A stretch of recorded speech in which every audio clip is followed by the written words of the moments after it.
Ladies and gentlemen, I welcome you to this 9 p.m. English News edition. The headlines.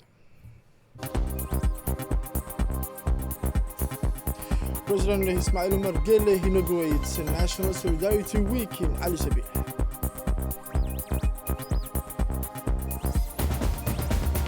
And for international news, global growth expected to remain stable at 2.8% in 2025.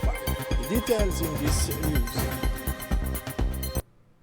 Welcome to our newsroom. Under the high patronage of the President of the Republic, His Excellency Mr. Ismail Omar Guelleh, the Ministry of Social Affairs and Solidarity launched the 2025 National Solidarity Week this morning in Ali Sabih with the theme Solidarity and Social Development, the foundation of our national cohesion.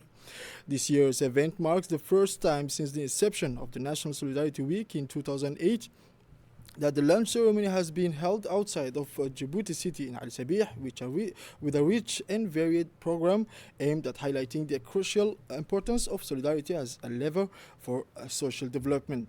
One of the most remarkable and unique moments of the event was undoubtedly the welcoming of delegation from the 5 interior regions.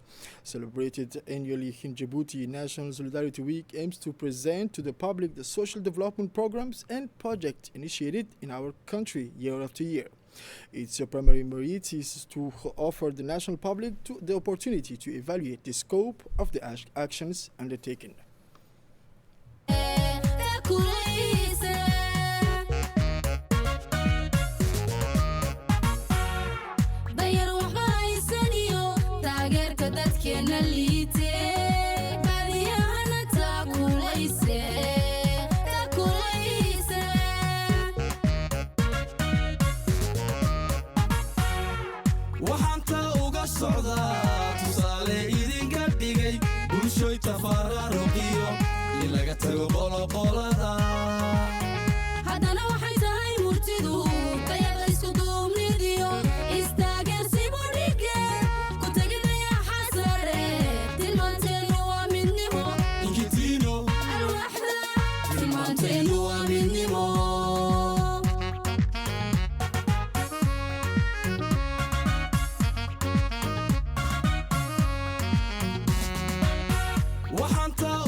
Upon arrival, the President of the Republic, His Excellency Al-Hajj Ismail Omar Guelleh, accompanied by the First Lady and President of the UNFD, the National Union of Djiboutian Women, Mrs. Khadra Mahmoud Haid, were warmly welcomed by the Prime Minister, the Minister of Social Affairs and Solidarity, Mrs. Uluf Ismail Abdo, and high-ranking local authorities from the interior regions.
Tugdube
The ceremony marking the launch of the National Solidarity Week was celebrated with enthusiasm with remarkable performances from various national folkloric groups featuring songs and dances.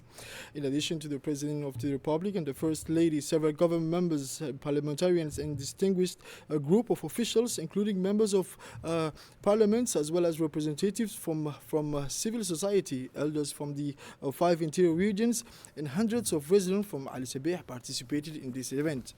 Vibrant in color, the launch ceremony of National Solidarity Week was, as usual, and lived from start to finish by the artistic and cultural troops of our country who presented skits and songs specially created for this day.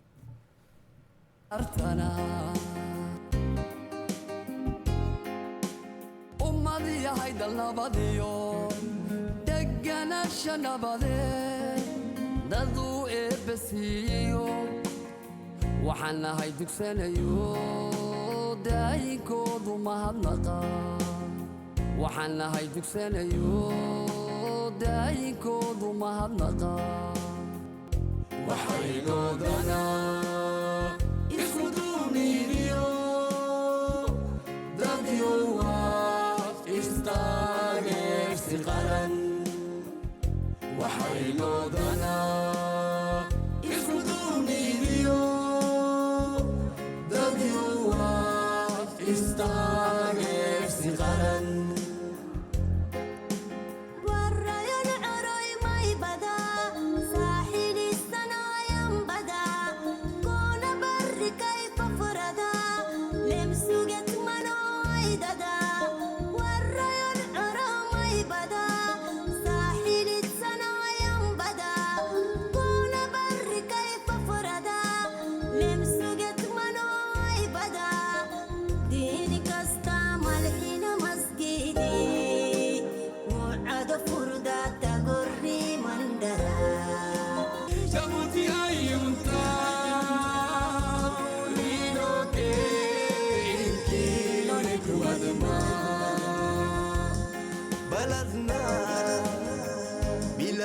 الحضارة فيها الخير والإسلام ديننا شعارنا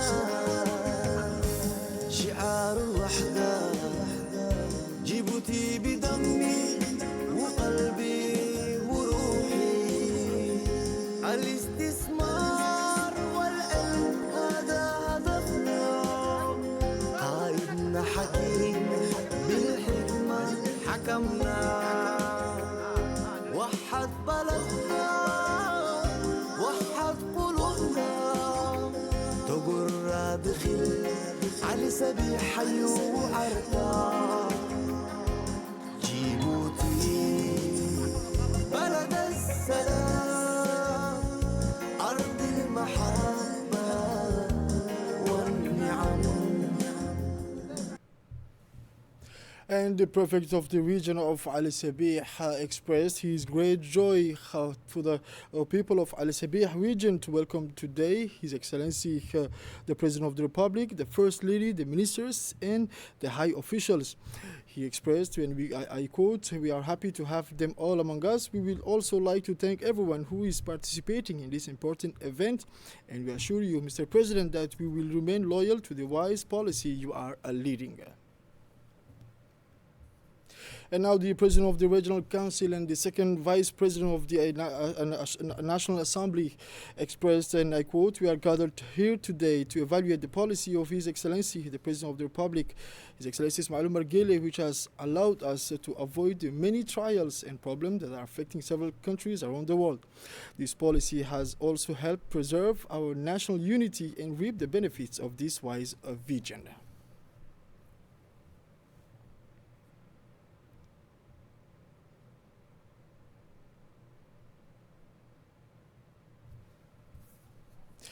In her speech during the ceremony marking the launch of National Solidarity Week, the Minister of Social Affairs and Solidarity, Mrs. Uluf Ismail Abdou, expressed for her part her heartfelt thanks to the head of state and the First Lady on behalf of her department and the entire population of Ali Sabih. She also thanked the people of Asajok for their warm welcome and kind sentiments towards her. The minister expressed her great satisfaction and pride in having met and learned about the feelings of the entire population. Continuing her speech, the minister expressed her satisfaction with the strong mobilization of the National Solidarity Week 2025. Finally, she thanked the community leaders from the 5 interior regions as well as elected officials, regional authorities, parliamentarians and government members.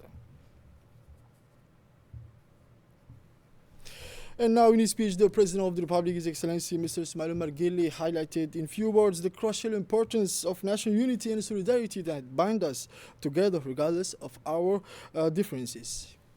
الرحمن الرحيم الحمد لله رب العالمين والصلاة والسلام على رسوله الأمين سيدنا وحبيبنا محمد صلى الله عليه وسلم. maanta maalin weyn weeyaan waddankeenna dadkii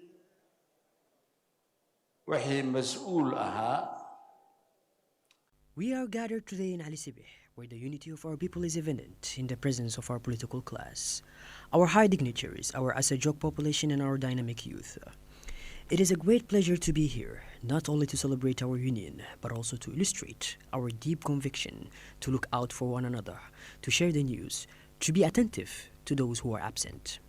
This gathering reflects our common mission to link the different regions of our country, illustrating that we form a united and indivisible nation bound by shared values. These values, which resonate around the world, are deeply rooted in our culture and faith, caring for our fellow men. This commitment is at the heart of the work undertaken by our Minister of Social Affairs and her predecessors. Their mission is clear: to remind our conscience of those among us who live in precarious conditions, those who suffer from need, those for whom every day is a struggle to survive.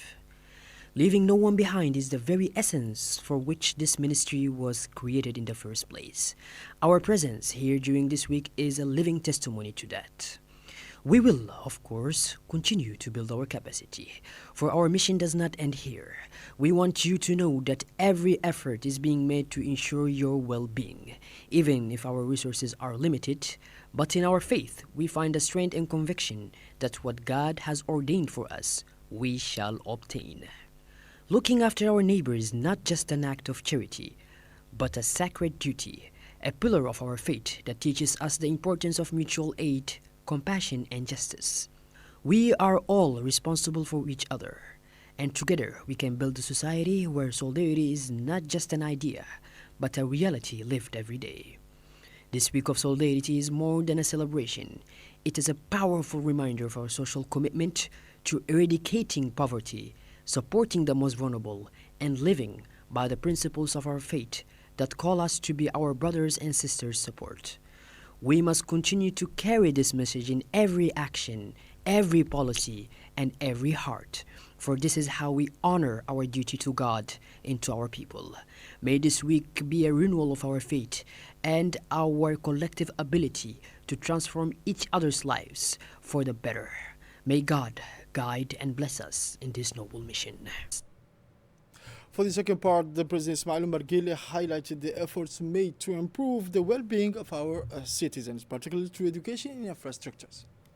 gobol يعني hospital laga sameeyay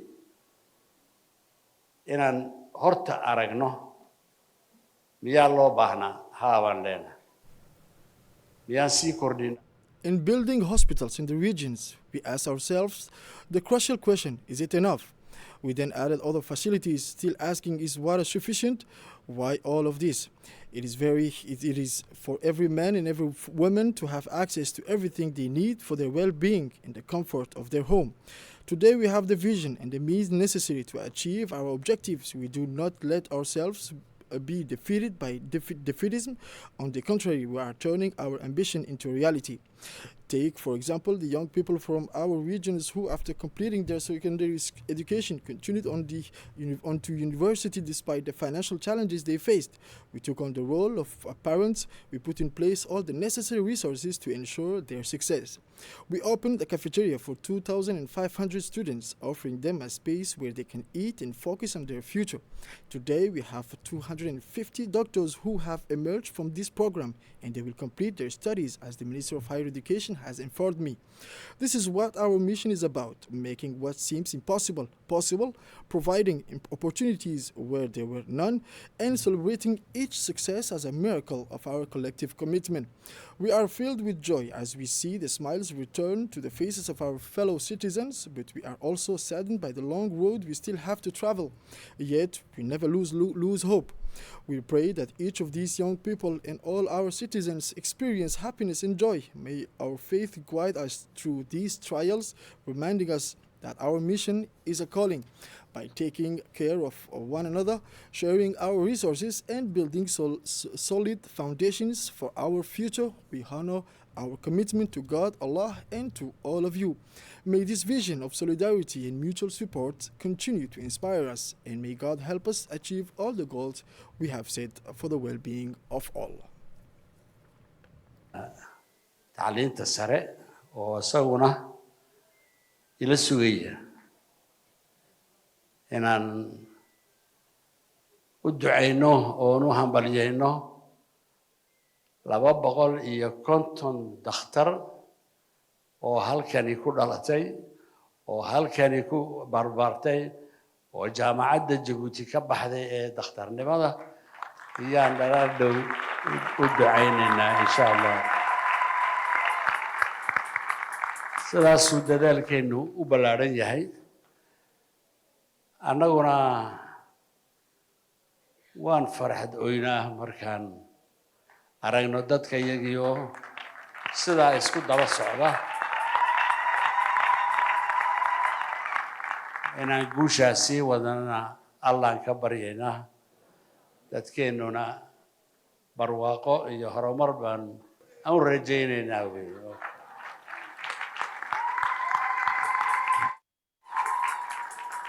dalkeennu ha noolaado, shacbigeennu ha noolaado, diinteennu ha adkaato. Asalaamu calaykum waraxmatullah. During this significant event, the Okals, respected traditional figures from the 5 interior regions, had the opportunity to present their grievances directly to the head of state. Each of them outlined the specific needs for the region, highlighting the major challenges faced by their communities, such as access to basic services, infrastructure, and economic opportunities. This approach aimed to draw the authorities' attention to local concerns and issues with the hope of receiving concrete, tailored responses that will address the unique needs of each region and improve the lives of their people.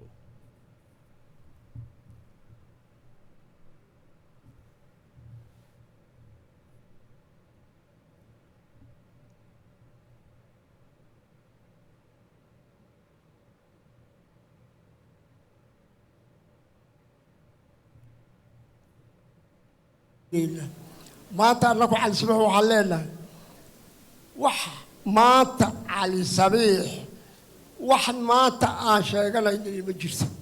waxaan sheeganaynaa hadduu leeyahay duco maan haddaan lee sheegaynaa mahadcelinu baan sheeganaynaa. waxaan sheeganaynaa maanta cali sabiix annagu aan sheeganayno ma jirto.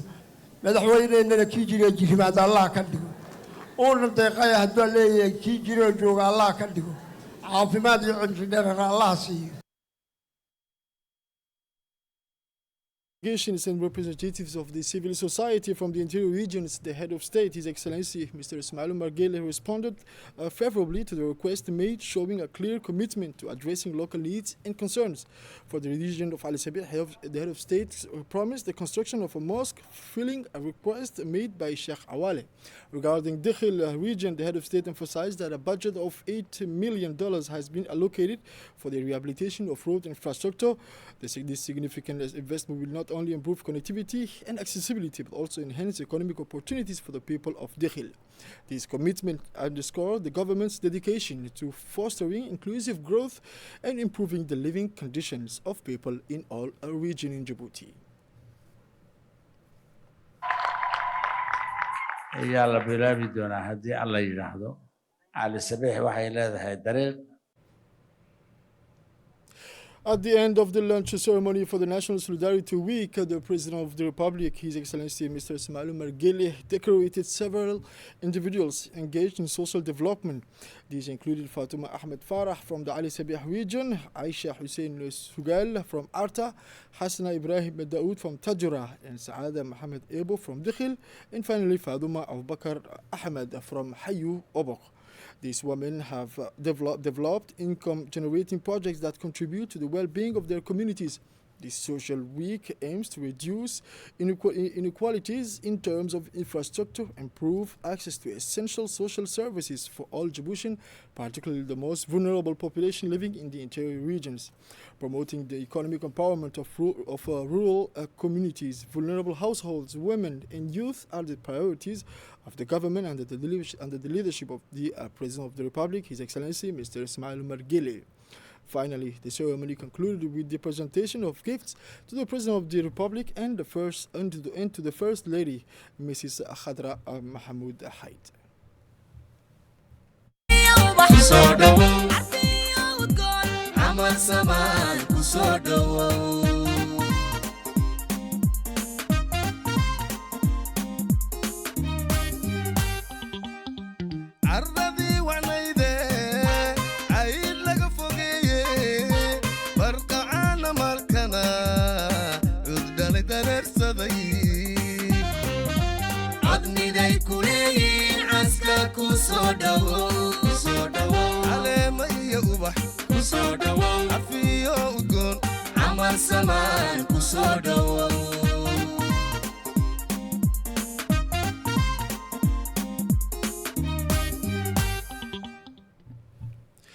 The President of the Republic, His Excellency Mr. Ismail Omar Guelleh, and then inaugurated this morning the Social Action Center for Women's Empowerment in Al Sabih region. This event marks an important milestone in the government's effort to promote the autonomy and well-being of women throughout the country. President Guelleh was accompanied by the First Lady, Mrs. Khadra Mahmoud Haid, and was warmly welcomed by several key figures, including the Minister of Women and Family, Mrs. Mona Usman Aden, the Minister of Social Affairs and Solidarity, as well as the Prefect of the Ali Sabih region, Abdul Malik Mohammed Benoita, the President of the Regional Council, Shamarka Hassan Alale, and the Second Vice President of the National Assembly, Omar Ahmed Wa'ais. The project aims to provide essential services to women in the region, enabling them to develop their skills and improve their quality of life. The Social Action Center, designed as a space dedicated to the empowerment of women, will offer various professional training programs, literacy courses, and supports for women entrepreneurs, facilitating access to microcredit and economic opportunities. This inauguration reflects the government's ongoing efforts and the leadership of the President of the Republic, and to the continuous work of the First Lady, Mrs. Khadra Mahmoud Haid, to address the needs of vulnerable women and promote a more equitable society. The Social Action Center, designed as a space dedicated to the empowerment of women, facilitating access to microcredit and economic opportunities, these initiatives aim to reduce inequalities, strengthen women's resilience, and improve their living conditions. The women of the Ali Sabih region will now have a dedicated space where they can access training programs, social support, and awareness on essential issues for the development and well-being.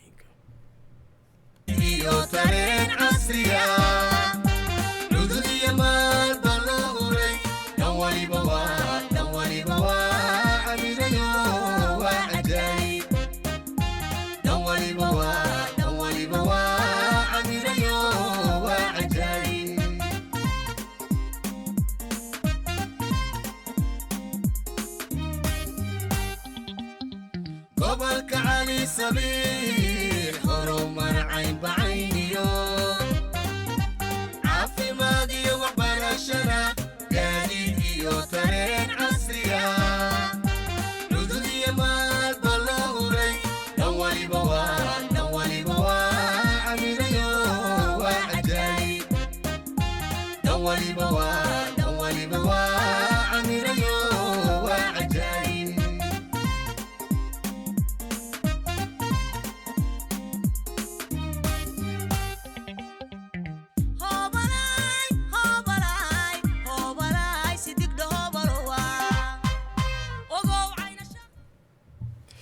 The Minister of Women and Family, Muna Usman Adan, gave an interview to RTD. She expressed her pride in the realization of these important projects that will improve the living conditions of women in Ali Sabih.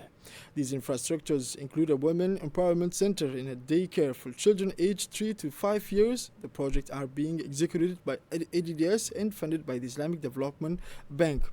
The construction of the Women's Empowerment Center represents a significant step towards improving the living conditions of women in the region, providing a professional learning opportunities for women by focusing on women's economic empowerment.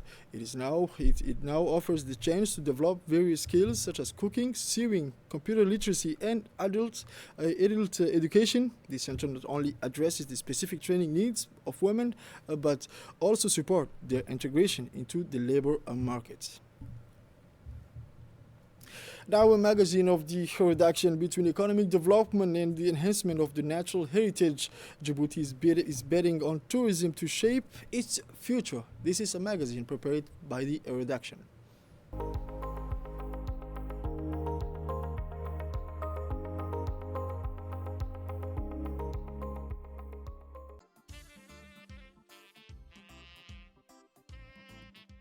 Apart from its coral reefs, rich in fish of all kinds, the Tujaro region is home to the vast majority of the country's tourist sites and camps, which welcome thousands of adventure-seeking tourists from the four corners of the globe every year.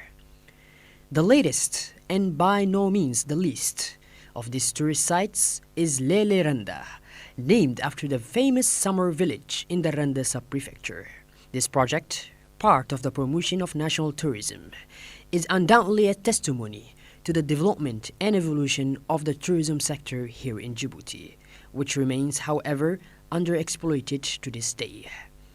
In Randa, this new, luxurious tourist site will soon be welcoming hundreds of national and foreign tourists, eager for adventure and discovery. In the course of our report, we met the manager, who talked to us about the operation and makeup of the site. Our site has 25 rooms, meeting rooms, conference rooms, and a playground. Many admirers are present here today. This site is ready to welcome all those who wish to stay here. This new jewel in the tourism sector represents an opportunity for Randa, offering a modern and attractive image of this village already renowned for its mild and pleasant climate.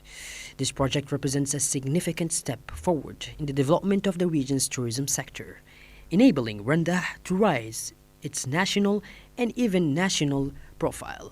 The Republic of Djibouti's tourist sites and camps are well known, as the country has enormous assets and potential in this field. This is the result of long and hard work by President Ismail Omar Guelleh and his government. The sector is set to expand in the near future and will undoubtedly generate tens of thousands of direct and indirect jobs.